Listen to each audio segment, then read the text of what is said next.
안녕하십니까. 신인교육 군사TV 디펜스 브리핑입니다. 오늘도 역시 아주 흥미로운, 그리고 우리 대한민국과 지금 관계가 크게 되어버린 그런 이 군사안보 국방 무기 관련 소식 알려드리겠고요. 자, 그런데 지난주에 호주의 잠수함 사업에서 갑자기 호주가 프랑스의 뒤통수를 확 쳐버리고 108조 원짜리 잠수함 도입 12척 도입하려고 했는데 갑자기 미국, 영국으로부터 핵잠수함 도입하겠다 이렇게 나와버렸죠. 그러니까 그 다음날 프랑스가 완전히 열받아가지고 한국의 기자들을 불러서 기자간담회를 하면서 한국에게 우리 핵잠수함, 항공모함 다 협조하고 싶다 이렇게 나와버렸어요. 이 소식 좀 알려드리겠고, 또 우리 한국의 FA-50 거의 뭐 도입 직전까지 갔던 아르헨티나가 중국의 JF-17을 도입 확정했다는 소식입니다. 보겠습니다.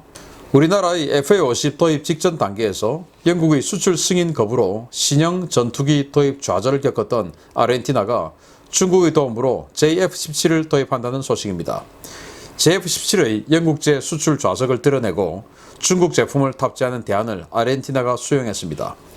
아르헨티나 국방부가 올해 초부터 진행되어 온 중국, 파키스탄 공동 생산 모델인 JF-17 블락 3 전투기 12대 구매를 위한 6억 6,400만 달러의 예산안을 의회에 제출했다고 현지 시각 9월 18일 공식 발표했습니다. 아르헨티나는 영국제 사출 좌석 수출 승인 거부로 FA-50 도입이 좌절된 후에 대안을 모색하던 중 중국 측과 접촉해 JF-17 도입 협상을 벌여왔는데요. 영국이 JF-17 전투기에 탑재되는 자국산 사출 좌석에도 수출 거부 의사를 명확히 하자 아르헨티나는 중국 측과 협의해 사출 좌석을 중국제로 교체하기로 결정했습니다. 긴급 도입 형식으로 진행되는 이번 사업은 곧바로 내년 예산에 6억 6,400만 달러의 예산을 얹어 이르면 내후년부터 기체를 인수하는 방안이 유력하게 거론되고 있습니다. 지난 2019년 첫 비행에 성공한 JF-17 블락 3는 중국제 KLJ-7A A사 레이더와 디지털화된 조종석, 복합 소재를 도입한 새로운 동체, 신형 RD-93MA 엔진 등 전반적인 전투 능력을 4.5세대급으로 끌어올렸다고 주장하는 기종인데요. 파키스탄이 50대 도입을 확정해 올해부터 인수 중인 최신 기종입니다. 아르헨티나가 도입하는 JF-17 블락 3 가격은 대당 5,530만 달러 수준으로 나이지리아가 세대 구매했던 블락 2의 가격보다 다소 저렴한데요. 과연 이 가격으로 아르헨티나가 원하는 풀옵션 수준의 기체를 확보할 수 있을지 여부에 관심이 쏠리고 있습니다. JF-17 중국이 밝히기로는 뭐 거의 경쟁 대상이 없을 정도로 압도적인 카탈로그 데이터 성능을 자랑하는 전투기인데 아무래도 뭐 까보중 아니겠습니까? 왜냐, 나이지리아가 그걸 증명했습니다. 자, 일단 이 JF-17은 중국이 파키스탄의 의뢰를 받아서 개발해 준 겁니다. 중국 공군은 안 써요. 파키스탄이 씁니다. 자, 그런데 어쨌든 생산 중국이 하죠. 자, 그런데 러시아, 과거 소련의 미그 21을 가지고 그걸 조금 확대 개량한 거예요. 미그 21 같은 경우는 주둥이에 에어 인테이크가 있는데 그걸 옆으로 빼고 뭐 이렇게 했습니다. 그래서 중국제 엔진도 넣어주려고 했더니 파키스탄이 중국제 엔진 못 믿겠다 해가지고 미그 29 전투기에 들어가는 미그 29 전투기에 두 개가 들어가죠. RD-93이라고 하는 엔진, 그거 하나를 집어넣었어요. 그렇게 해서 블락 1, 블락 2까지는 기계식 레이더, 그리고 블락 3에 가서는 전자식 A사 레이더, 그렇게 탑재해서 이 블락 3 버전에서는 뭐 탐지도 한 200km 하고, 그리고 200km에서 300km까지 쏘는 PL-15 이 공대공 미사일도 달고, 또 250km나 초음속으로 쏠 수 있는 YJL-12 이걸 이제 수출용으로 또 다운그레이드한 게 있는데 이게 CM400 공대지 초음속 미사일이에요. 공대 함입니다. 이 초음속 미사일을 또 한 발 달 수 있고, 뭐 이런 정말 무지막지한 경전투기예요. 자, 그런데 이게 제가 왜 의문스럽다라고 하는 게, 나이지리아가 블락 3도 아니고 기계식 버전인 블락 2를 세 대를 도입하고 이거 이제 테스트 배드로 도입한 거예요. 써보고 괜찮다 싶으면 이제 이 블락 3 이거 대량으로 도입하자라고 하고 아프리카의 나이지리아가 이걸 도입한 겁니다. 아프리카에 중국이 1대1로 해가지고 얼마나 많이 투자하고 거기 친중 정부가 많습니까? 그런데 그 나이지리아가 써보니까 이거는 뭐 거의 쓰레기거든요. 못 쓰겠다 해가지고 이걸 그냥 폐기를 하고, 그리고는 이탈리아 레오나르도가 만드는 M346FA, 그러니까 초음속도 안 되는 훈련기 바탕의 공격기, 그걸 도입하기로 한 겁니다. 그래서 나이지리아 생각에는 훈련기 바탕의 공격기, 한국의 FA50하고 경쟁 기종이에요. 그거보다 못하다라고 판단을 했으니까 이거 대량 구매 안 하는 걸로 결정 내리지 않겠습니까? 그 정도로 허접한 건데 아르헨티나가 어쩔 수 없이 이걸 도입합니다. 왜냐? 영국하고 중국이 지금 철천지 원수가 되어가고 있지 않습니까? 홍콩 문제 때문에. 그런데 아르헨티나하고 영국하고는 또 원수지간이죠. 포클랜드 제도 때문에.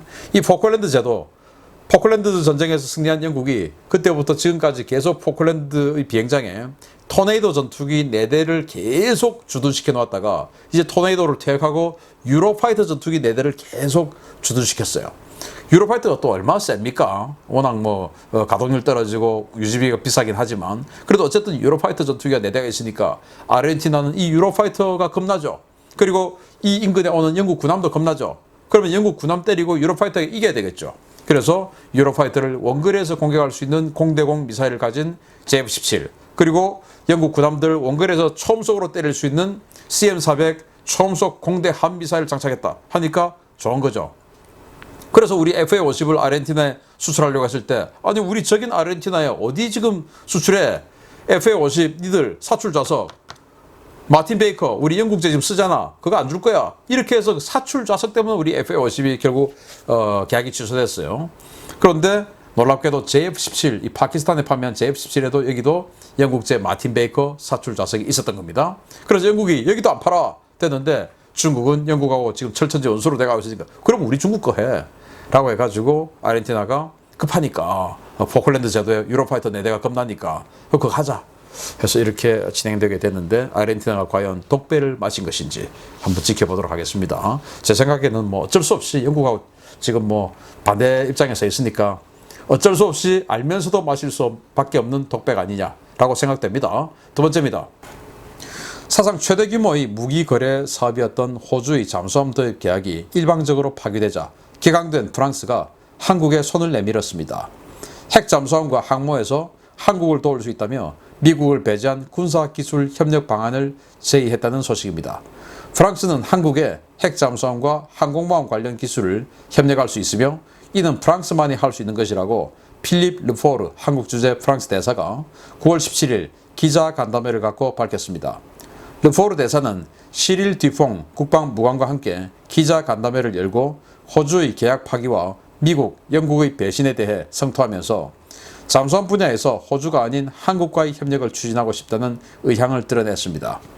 그는 프랑스는 당연히 한국과 핵 폐기물 재처리 기술 등의 거래와 협력을 진심으로 원하고 있다라며 우리는 군사기술 면에서도 핵 잠수함은 물론 항공모함 건조까지 모든 기술을 가지고 있는 유일무이한 국가다라며 우리가 핵 잠수함이나 항모를 만들 때 미국의 기술은 어느 것도 필요 없다라고 강조했습니다. 그는 한미 원자력 협정 때문에 한국이 플루토늄을 추출할 수 없는 입장이라 핵 폐기물을 직접 재처리할 수는 없지만 우리가 위탁받아 해줄 수는 있다라며 한국의 핵 잠수함 도입의 필수 조건 중의 하나인 핵연료주기 구축에 협조할 수 있다고 밝혔습니다. 프랑스 이 같은 발언은 미국과 영국의 개입으로 호주 잠수함 사업을 날려 격앙된 상황에서 미국의 텃밭으로 평가되는 한국에서의 영향력을 확대해서 미국에게 한 방 먹이겠다는 심리로 풀이되는데요. 국제 핵 통제 레짐을 미국이 좌지우지하는 상황에서 프랑스의 이러한 제안에 이 정부가 어떤 반응을 보일지 향후 전개가 주목됩니다. 자, 호주에서 완전히 그냥 뒤통수 세게 맞았죠. 108조 원짜리 사업. 잠수함 12척에 108조 원, 4,000톤짜리 정말 어마어마한 가격인데 사실 말도 안 됩니다. 그런 걸 갖다가 이제 미국, 영국이 뒤집어 엎어버리고 76조 원 들여서 그냥 핵잠수함 해라. 이렇게 해서 8척의 핵잠수함 하기로 이제 호주가 결정을 해버렸죠. 그러니까 프랑스가 그 다음날 바로 한국 기자들 불러서 기자 간담회를 했는데 놀랍게도 우리 언론은 크게 보도를 안 합니다. 아무튼 이렇게 돼서 항공모함 지금 한국 한다고 하잖아. 그거 우리 기술 줄게. 지금 영국하고 이태리 이런다고 기술 제휴하려고 하는가 본데 거기보다 우리가 더 나아. 그리고 우린 패키지로 핵잠수함까지.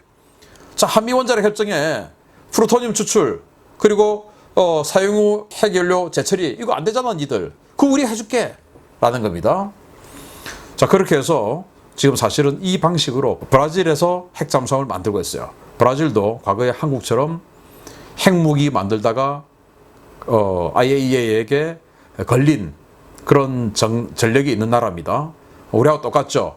그런데 그 브라질이 지금 핵잠수함을 만들고 있어요. 미국의 묵인 그리고 프랑스의 협조. 그래서 프랑스의 바라쿠다급 잠수함을 바탕으로 해서 핵잠수함 만들고 있으니까 니들 아래 브라질하고 똑같은 그런 수순을 밟아서 해라. 우리 해줄게 라는 것이에요. 그런데 과거 이제 이런 것들 보면 미국이 우리 한국에게 대한미사일, 함대한 미사일 안 팔아 라고 했을 때 과거에 이제 박정희 대통령이 그럼 프랑스제 사자 해서 액조세 미사일 사니까 미국이 잠깐 스톱, 액조세 스톱 하고는 이제 액조세 소량 도입한 상황에서 우리 하품 줄게 이렇게 했던 적도 있고 그런 거 여러 번이기 때문에 저는 프랑스가 이런 식으로 들이밀고 들어오는 거 상당히 긍정적이라고 생각합니다.